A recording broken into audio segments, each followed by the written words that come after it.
Devin Michaels is now at the center of a chilling murder case involving the father of her children, John Willett. Prosecutors say Michaels lured Willett into a deadly confrontation, then staged the scene to hide her role. Investigators argue long simmering tensions and a tangled family dynamic fueled the violence, while Michaels says the real killer is someone closer to home, John's son, Devier, who is also her husband. Tonight, all the evidence is in, and it's time to hear from the jury. Meanwhile, 4 Pepperdine University sorority sisters were killed when a speeding driver lost control along the notorious stretch of Pacific Coast Highway known as Dead Man's Curve. The women, all seniors and Alpha Phi members, were standing near the roadway when the car suddenly veered off, giving them no chance to escape. Prosecutors say the driver was traveling at a dangerously high speed on a bend long known for fatal crashes, and they have charged Fraser Baum with 4 counts of murder. Tonight, we speak with a friend of the victims. But first, 3 little boys vanished from a quiet Michigan town, leaving behind one of the most haunting mysteries in modern true crime. On Thanksgiving 2010, Andrew, Alexander, and Tanner Skelton, just 9, 7, and 5 years old, were last seen in the care of their father, John Skelton. He claimed he gave them to an underground group to keep them safe from their mother, a story that investigators quickly dismissed. What followed was a massive search across fields, rivers, and abandoned structures, but not a single trace of the brothers was ever found. Detectives now believe the boys have been killed, and prosecutors agree and have finally charged John Skelton with their murders. Tonight, all the latest in this case. I'm Vinny Politan. Thank you so much for joining us tonight here on Closing Arguments, and it's been a long time coming. We've been covering this story since the relaunch of this network, so it's been more than half a decade that we've been looking at this case, and finally we've got something to talk about tonight. Let's go back. These 3 boys we're talking about, the Skelton boys, were just 5, 7, and 9. Think about what that house would be like, or what any house would be like, filled with 3 wild brothers, just 2 years separating all of them, and all the fun and energy that they would bring. It's like, if you get married and you want to start a family and you think about what's it going to be like, what's it going to be like? I think a lot of people think of that, right? You start a family, you've got these kids, and it's just like things are happening, and it's so much fun, and there's so much joy. Yeah, it's difficult at times, but at the end of the day, look at these 3 guys. Look at these 3 guys. And in this case, we're talking about something happening right around this time of year.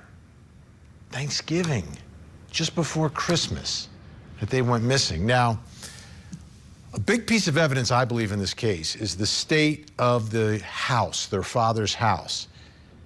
Disarray, complete disarray. Like things were turned over. It looked like something had happened there. That's the way it's been described. And if you think about the allegations here, that this man took the lives of his 3 children, 5, 7, and 9, at age 5, at age 7, at age 9, you can run, you can try to get away, you can attempt to defend yourself or your brothers. So if you start going after them, there's going to be 2 more that are still trying to either stop you or trying to save each other from you. And to me, that fits. If something happened in that house would be in disarray. Because after he left the house, he went on this mystery ride. And it's hundreds of miles. And there have been searches, but it's virtually impossible to be able to track exactly where he was or where he could have taken these children and where he could have disposed of the bodies. And the children have never been found. So that's not a piece of evidence they have. What they have is that he has custody of the children at this time. He's supposed to at some point turn them over, but he doesn't. And they're gone. And they've never been seen for 15 years. Now, he's been locked up for almost the entire time on other charges. And all along, we're wondering, well, when are they going to charge him? When are they going to charge him? When is he going to say something? Is he going to cut a deal? And nothing happened. He just has kept silent about it, much like, well, not 100% silent, not 100% silent, but he has not revealed exactly where the boys went or what he did with them or what happened. So that hasn't happened. There's been no admission by him. He denies all of it. So here we are. He's about to get released on these other charges. So the clock is ticking. And now prosecutors, because you only get one shot at it, right? They're going forward. And they have charged him with 3 counts of open murder, 3 counts of tampering with evidence. And there's going to be a trial. He's not admitting anything. Now, I said, kind of like Ashley Buzzard, right? Not really talking, but he has spoken. And as a matter of fact, he's spoken with a reporter from Scripps News, Tom Waite, who at that time was a WXYZ reporter. He spoke to him back in 2011, and this is after the Morenci police were investigating the disappearance of the 3 boys as a murders, homicide. This is no longer a missing persons case. This is a homicide case. So the reporter, Tom Waite, speaks with John Skelton on the phone. Take a listen. Because people are saying they're making it a murder investigation does not mean that the boys are dead. Why do you think they've switched this to a murder investigation? What do you think leads them to believe that your kids are dead? There's nobody to collaborate, seeing them. There's no pictures of these people. We covered our text too well.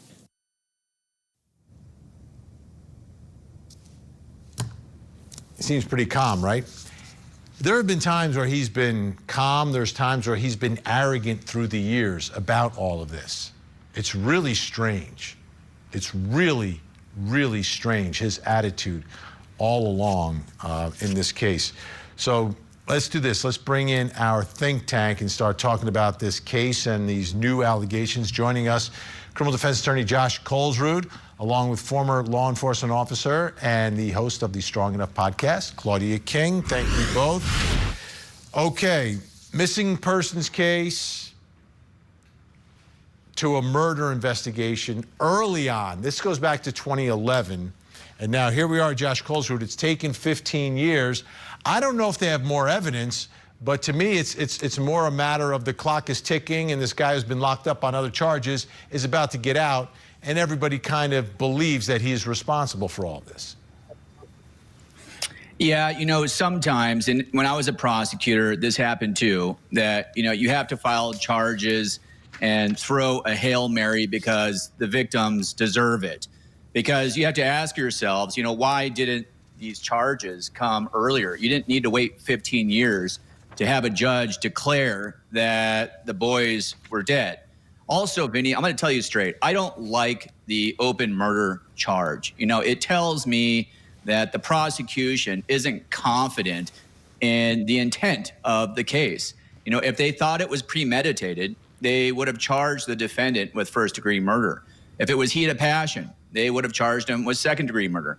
And when they walk into a courtroom and they don't know really what their theory is, that's going to spell trouble. So for viewers that don't know, an open murder charge in Michigan means that the jury gets to decide what type of murder it is. Usually you see a prosecutor tell the jury.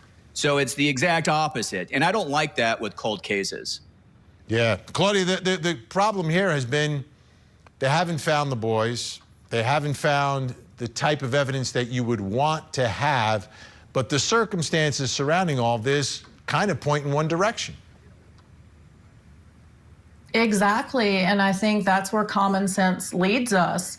So earlier this year, there was a hearing where a judge was able to declare these 3 boys as dead. And I think that was a big step in this process. And he's about to get out of jail on these other charges that are related to the boys. And so I think, as Josh said, the prosecution knows that they have to move now. And so they're going to charge him, be able to keep him in jail. Here's the good news, though, if they can continue this investigation and get what they need. Since 2012, there have been about 660 no-body murder cases in the U.S. with an 86% success rate in finding them guilty of murder. So I'm very hopeful that the prosecution will be able to get justice for this family. Now, in the middle of all of this is this breakup with his ex, with the mother of the 3 children. I want to take you back to July of 2011. There's a hearing regarding him and Tanya, his wife or ex-wife at the time. He's acting as his own attorney, so he's questioning his ex. Let's take a look. How do you know that your husband knows where the kids are at? Has he voiced that he knows where the kids are, or has he always stated from day one that he has? This is not your opportunity to testify. The question is, do you believe that your husband knows where the children are? Yes, I do. Do you believe the children are safe? No, because they're not with their parent.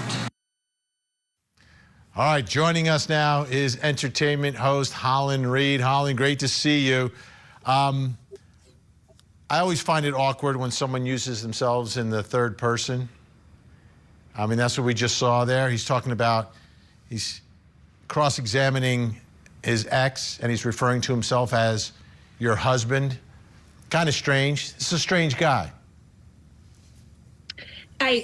I hate the word narcissist in today's society because it's overused, but if this is not the definition of narcissism, then what is? The audacity that he has to not only produce closure for this family. I mean, this is coming down to, it's an ambiguous loss. They don't have closure. No one has closure.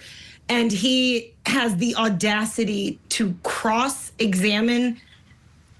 It makes no sense to me, and I can only hope that even with no bodies being produced, that there's something that comes of this.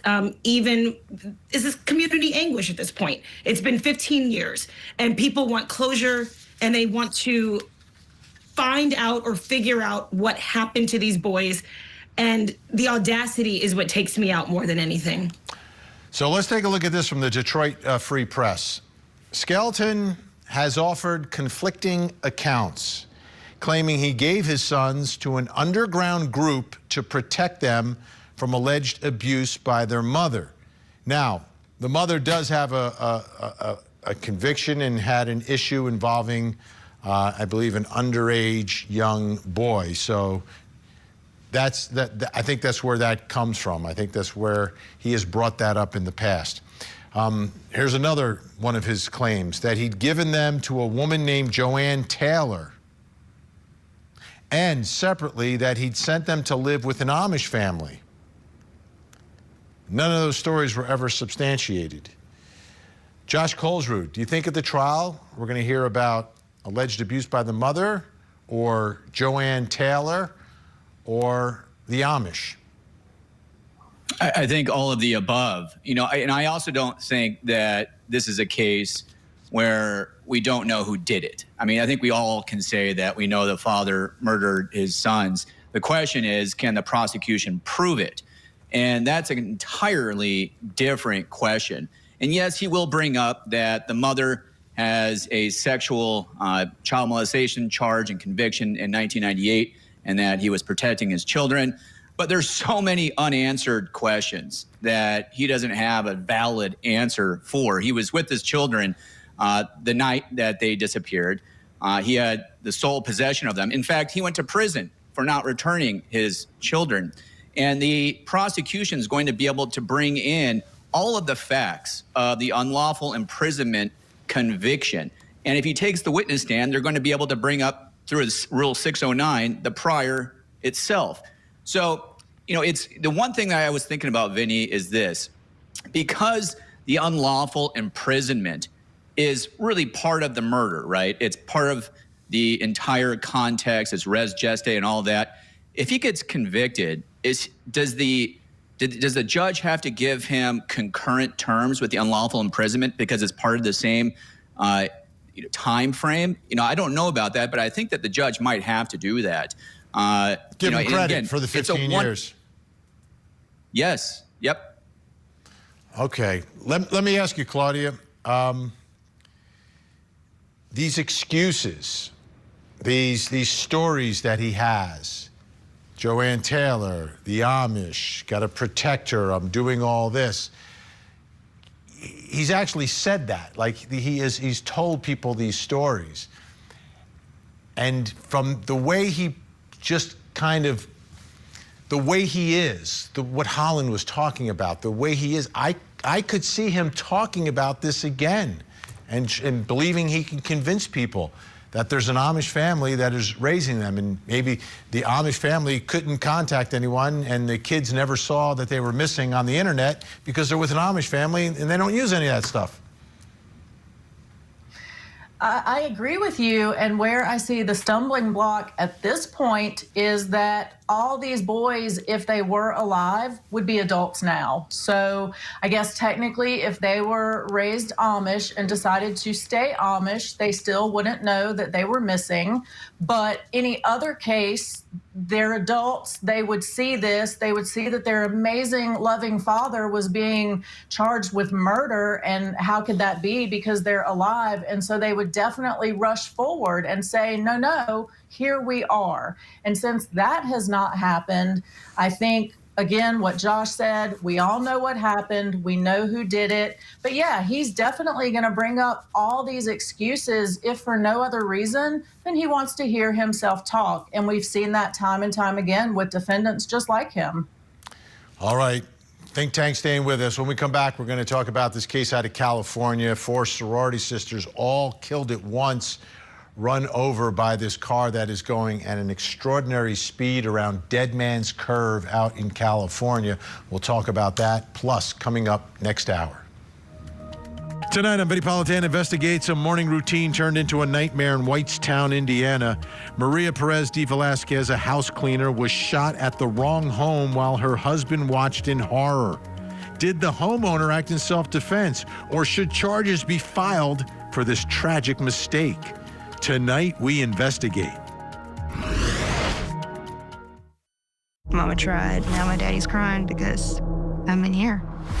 You are the common denominator that led to JD and Big Doug shooting each other in the dark of night. I felt right, I'm dying. Don't you have the blood of both these men on your hands? I feel guilty for that. You felt guilty because, frankly, you were guilty. Interview with a Killer. New episode Saturday night at 8 Eastern and Pacific. Only on Court TV.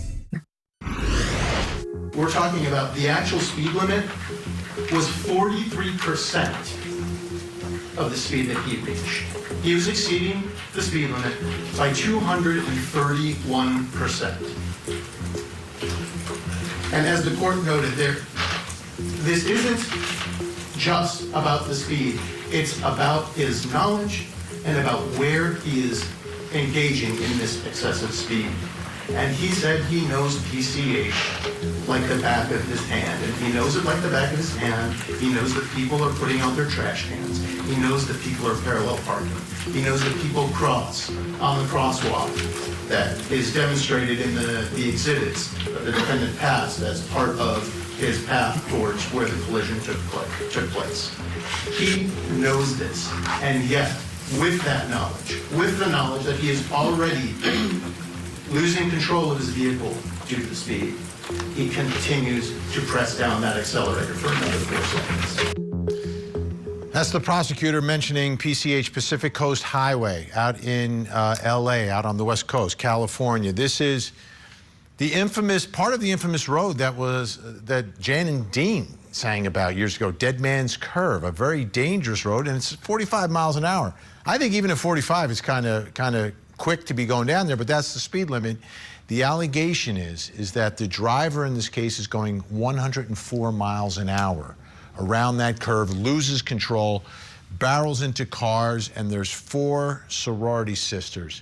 There they are, who are on the sidewalk, and all their lives taken. Peyton Stewart, Deslyn Williams, Asha Ware, Neam Rolston, all 4 of them gone. So now we've got a murder case. The defendant's name is Frazier Michael Baum, and he has hired Alan Jackson. He's an LA attorney, so back in his home courtroom. But we know what happened in the Karen Reed case. Turned that thing upside down and won that case, became one of the most famous attorneys in America. We at Court TV have known him for years. But he'll be representing Frazier Baum. So a lot at stake here. I want to bring in a guest because I think this is an important part of the story. Someone who knew all 4 victims very well. Her name is Georgia Puckett. She was a close friend to the girls as well as their sorority sister. Georgia, thank you so much for joining us. We really do appreciate it. I think...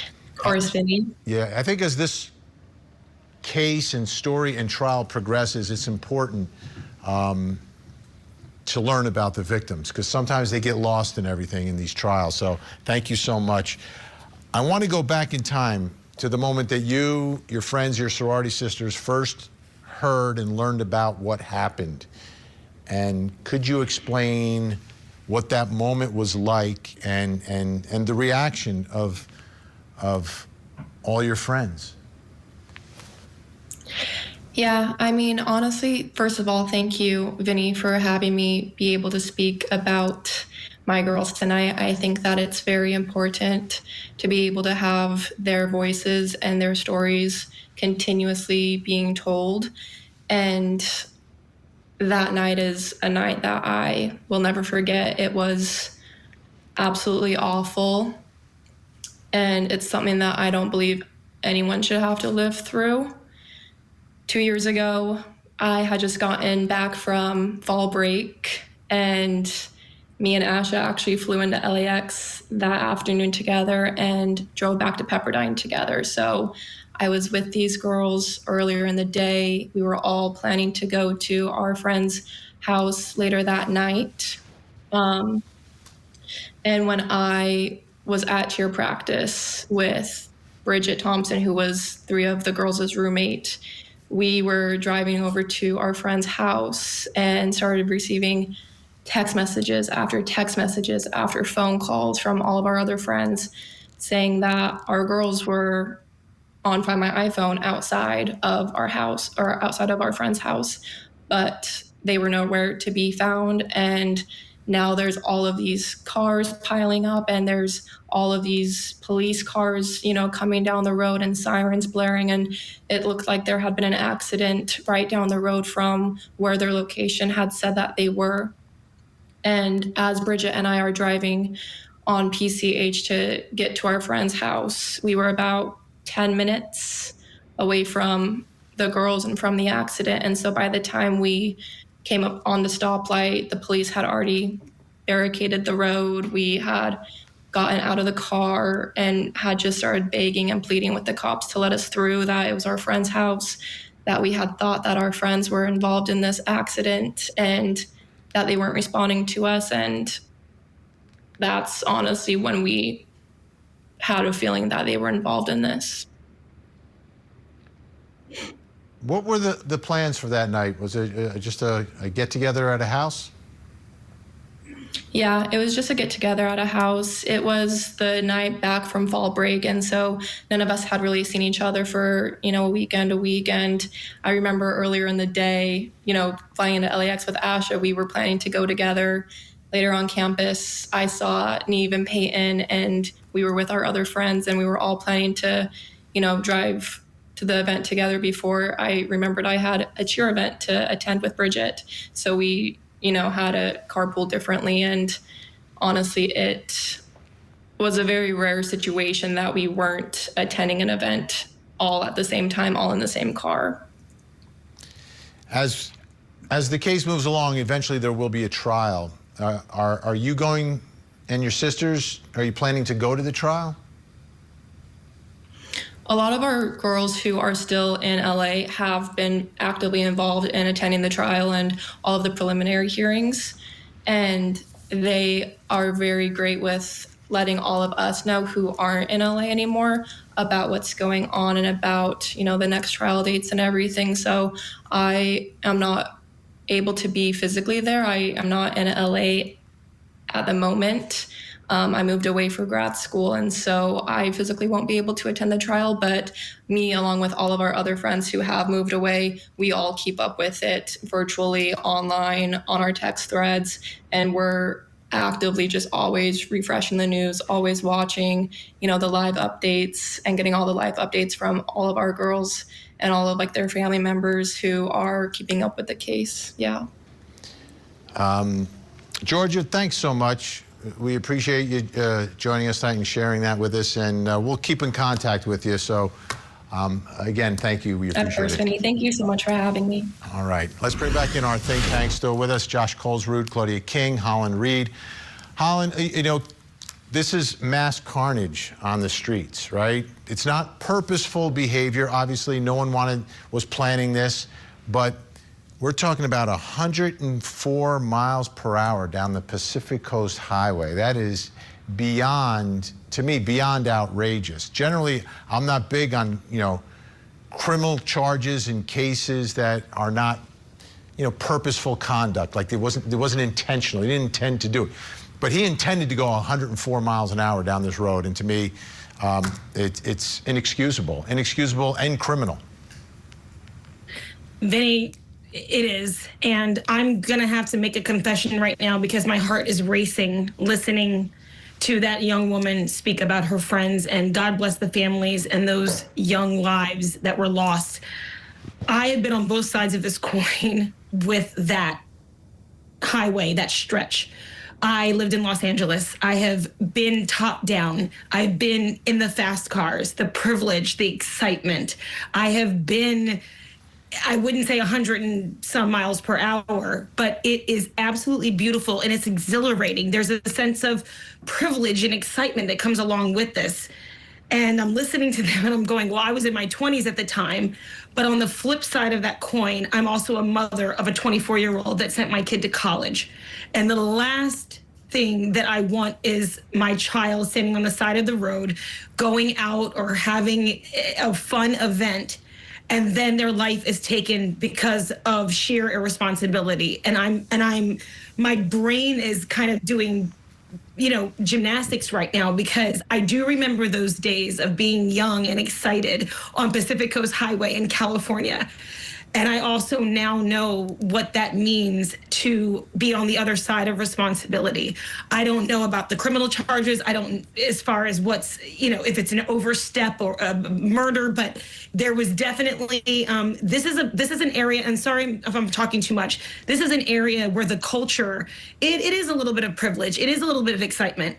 But it's also been known for a very long time that this is a stretch of 2 miles, also over 3,000 accidents, over 50 lives lost in the last, you know, I'm not sure how many years, but it is important for that to be known as well, that the community has been advocating for this to be regulated more.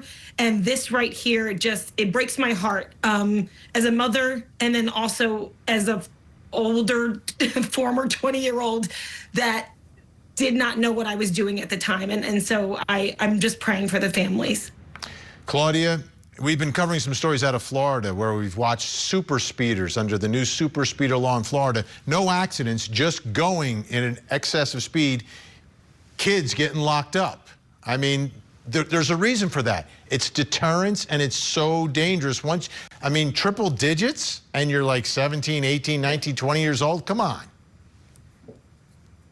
Yeah, I mean, I think this is incredibly tragic. This is an absolutely horrible situation, like Holland was saying. And I do think that he needs to be held criminally responsible. But I do think that vehicular manslaughter is the right charge. And I fear that the second-degree murder is an overcharge.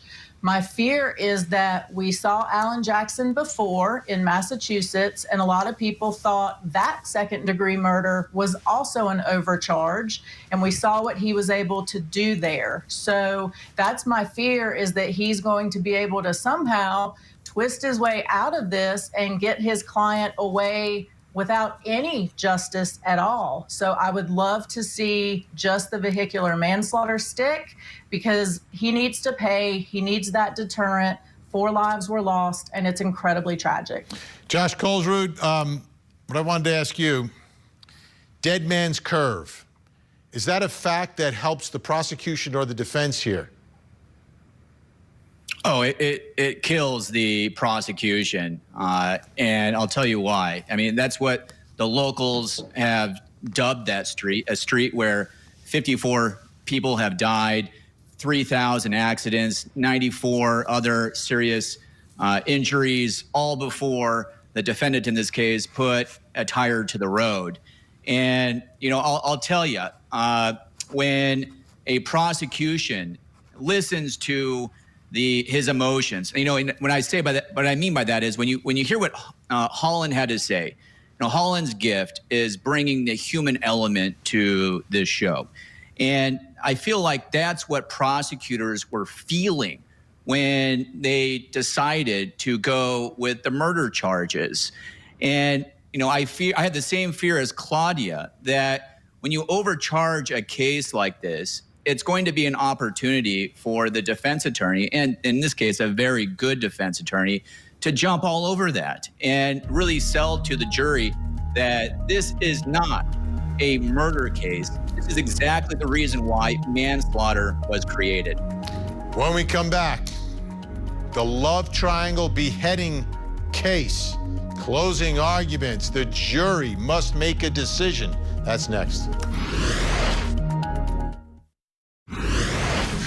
You left him there. You hit him in the head. He's unconscious, not moving. But there wasn't this much blood.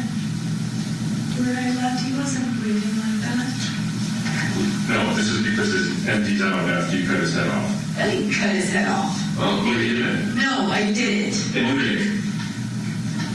Explain how this happened. I don't know. I can't cut a person's head off. She didn't have to testify.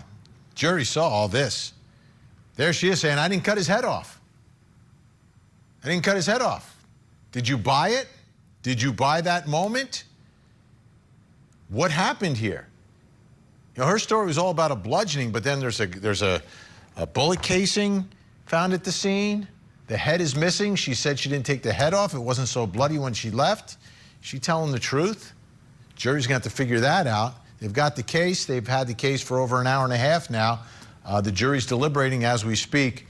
It's the case of Devin Michaels, accused of murdering the father of her children, also the father of her husband. How about that? There's a twist. Okay, so the defense, she didn't testify on her own behalf, but they did call their own expert, Dr. Larry Sims, talking about how the man without a head may have died. Take a listen. Is it possible that this gentleman died of natural causes? It's definitely possible. That's why you would classify it as undetermined.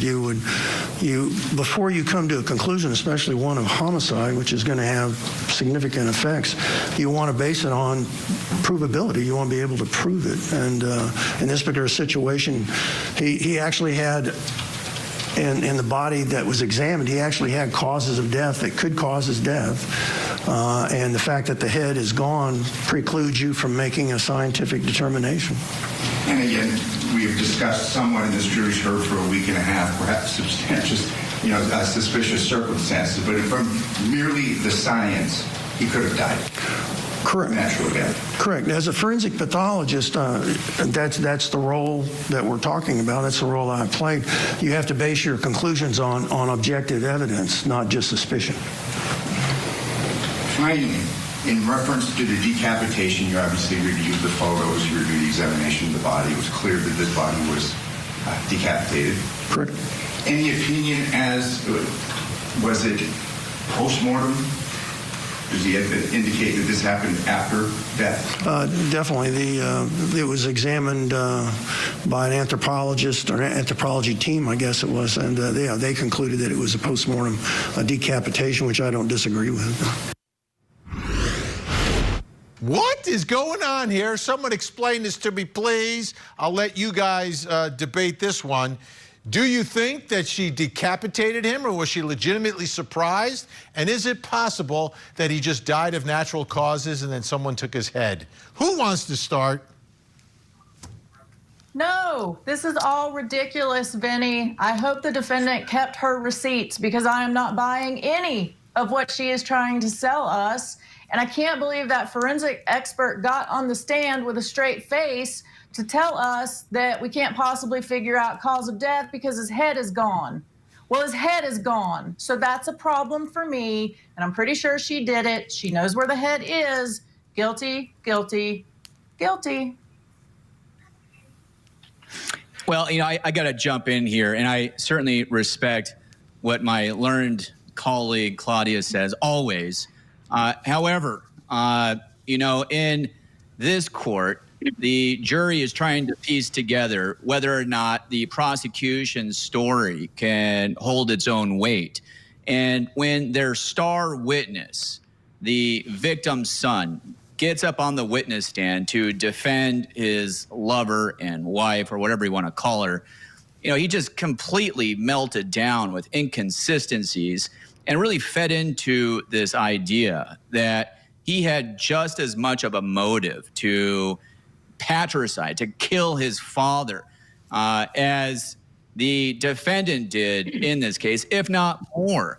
And yet we are missing a head, but it was taken off the body post-mortem, right? So luckily that wasn't the cause of death. Otherwise, it would be even more gruesome than we know. I'm zero expertise in any of this, and this is not laughable, but it is laughable because I feel like I'm just gonna say Occam's razor on this one. The simplest answer is usually the correct answer. This feels like a murder mystery movie situation scenario. It makes zero sense to me personally as an observer of all of this, and I don't know how that's even possible to say. I'm sorry. I don't even know what else to say, Vinny, to be honest with you, because it was the most ridiculous statement I've ever heard from someone that is supposed to be an expert on this. And I'm going to leave that there. Yeah, it's difficult. Does anyone think, we have about a minute and a half left here, does anyone think the fact that she married her stepson married his, I don't know, stepmom, does that confuse the jury in trying to get to the bottom of what happened here? Does anyone think it's going to make it more difficult? Is this the Oedipus complex syndrome? Yeah, kind of. Go ahead, Claudia. Mm-hmm. Oh, yeah, I think it makes them look worse, honestly. And, I actually agree with what Josh was saying with the husband, stepson, whatever he is.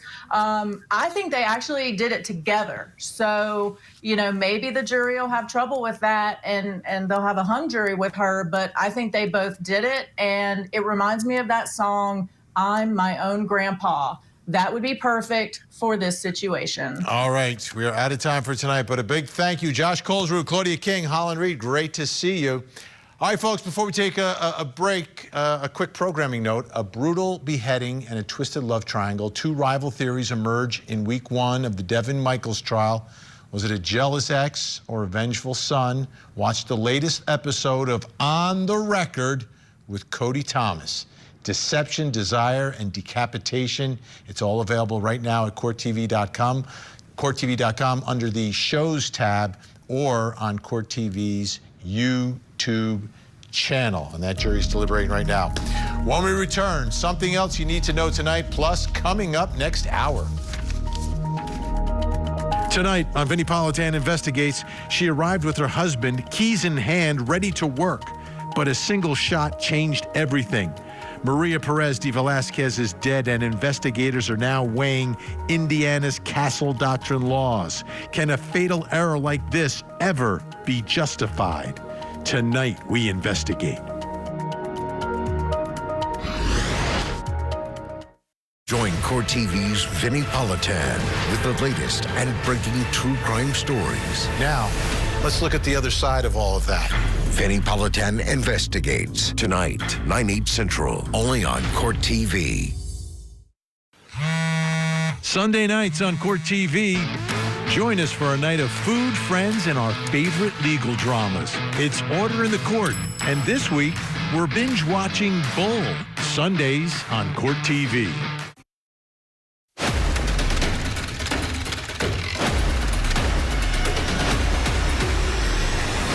Time to reveal something else you need to know tonight. Let's take a look at the big board. Guilty on all charges. It was a fast trial. It was a fast deliberation, a fast verdict, and a sentencing that happened today. Dima Tower, guilty of murdering his adoptive parents. He spoke at sentencing, and then the judge handed down the sentence. And what a back and forth. Take a look, take a listen. The remorse that I have for my adopted parents is, it might be unshown. That doesn't mean it's not felt. Because when I committed these acts of crime, I lost my mind, and somebody might think that I knew what I was doing. I did not know what I was doing. It was. You wish to offer an apology? I am on offer an apology. I'm explaining an apology. Mr. Tower, I don't know what else to say. You seem to be an evil spirit, an evil person. Evil spirit because you're talking foolish. Who doesn't seem to have any... I'm full of remorse. I'm not showing it because... I will at this time, Mr. Tower, sentence you as to count 1. This is for first-degree murder of, count 1 was Robbie, is that right? Yes. Of Robbie. Proper name is Robbie. Of Robbie Tower. I will sentence you to life in prison. You will serve the rest of your life in prison without the possibility of parole. Count 2, and often I do run them concurrent. I know that the defense requested that. We have a unique and clearly a special life in Jennifer Tower as well. I spoke about that earlier. I am going to adjudicate you guilty of count 2, first-degree premeditated murder on Jennifer Tower. I will run this sentence consecutive to count 1. I will sentence you, Mr. Tower, to life in prison without the possibility of parole. Count 3, the fleeing or attempting to elude law enforcement with lights and sirens. I'll adjudicate you guilty. Let's see, this is what degree felony? State third. Sentence you to the maximum of 5 years in prison to run concurrent with count 2. All right, Mr. Tower, you have 30 days to appeal the judgment and sentence of this court. If you cannot afford an attorney for that appeal, one will be appointed to represent you. What about the truth? Good luck to everyone. Court will be adjourned.